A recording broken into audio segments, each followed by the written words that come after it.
Jarné prázdniny využili učitelia 1. stupňa z Bratislavy na vzdelávanie sa v oblasti inovatívnej výučby.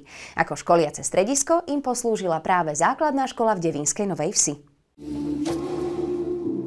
Základná škola Ivana Bukovčana nadviazala spoluprácu s vydavateľstvom iTech, vďaka čomu na škole prebehol workshop s názvom Inovatívne prístupy k vyučovaniu, umelá inteligencia v triede. Od vydavateľstva iTech my zakupujeme pre našich žiakov 1. a 4. ročníka jednak učebnice slovenského jazyka, matematiky, pracovné zošity a aj pracovné zošity prírodovedy, vlastivedy a máme zakúpené v rámci projektu informatizácie aj online vzdelávacie CDčka alebo online prístupy. Je to spolupráca taká dlhodobejšia. V rámci tejto spolupráce nám iTech, vydavateľstvo iTech zapožičalo interaktívnu tabulu a práve toto dnes sa stala škola, teda vzdelávacím strediskom, centrom pre učiteľov primárneho vzdelávania, teda stupňa 1. 1-4, kde sa prišli oboznámiť s rôznymi inovatívnymi zaujímavými spôsobmi vyučovania. Prezentujeme tu naše printové tituly, ktoré sú úzko prepojené s digitálnou podporou, tak ako sa to žiada od moderného školstva. Predovšetkým učitelia dostanú nápady, námety a dostanú nové inšpirácie tak, aby učili moderne a pútavo. Cieľom workshopov bolo sprostredkovať pedagógom i študentom pedagogických fakult rôzne inšpirácie k efektívnemu, hravému a zaujímavému spôsobu vyučovania detí na 1. stupni základnej školy. My tu dnes súbežne robíme 5 workshopov. Práve teraz sme pri tabuli v triede, ktorá sa venuje digitálnej podpore na vyučovanie a síce iTech offline.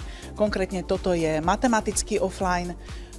Je to produkt, ktorý má pomáhať učiteľom pripraviť sa na hodinu, ale zároveň zrealizovať vyučovaciu hodinu s modernou technikou. Toto je jeden z 5 workshopov.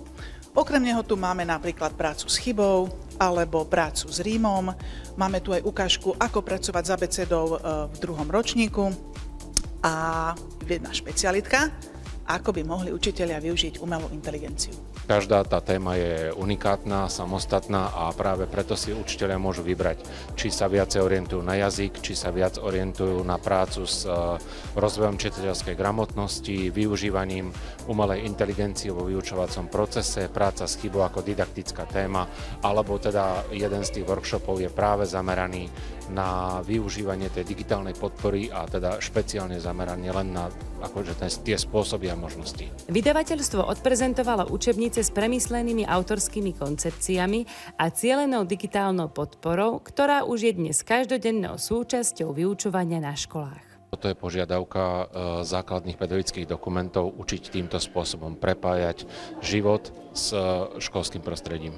Technológie idú neustále dopredu a umelá inteligencia má stále väčší potenciál zjednodušovať naše životy. Na workshope umelej inteligencie v triede učitelia mohli vidieť, ako sa dá pomocou umelej inteligencie zjednodušiť príprava na vyučovanie a urobiť vyučovací proces pre žiakov moderný a zábavnejší. Žiaci prirodzene pracujú s digitálnymi technológiami. Ide teraz o to usmerniť ich tou správnou cestou tak, aby ich využívali rozumne. Ja vám to poviem na príklade nášho produktu iTech Offline. My sme do ňoho zakomponovali umelú inteligenciu už pre tento školský rok, kde pri videách sme nahradili text, ktorý hovorili ľudia, umelou inteligenciou. A môžem vám povedať, že táto zmena nám ušetrila veľmi veľa práce, pretože umelá inteligencia sa nepomýli a zase nepotrebujete ani také nástroje, ako ich potrebujete, keď to chcete kvalitne nahovoriť alebo natočiť. No a presne o tom to je pre tých učiteľov. Ukáže sa im, ako môžu použiť vyhľadávanie pomocou umelej inteligencii alebo aj zadávanie textov. Máme k dispozícii aj rodičovskú verziu, ktorá prináša presne to isté, čo v škole, ale bez takých tých priamo učiteľských komponentov, ako sú metodické komentáre alebo prípravy.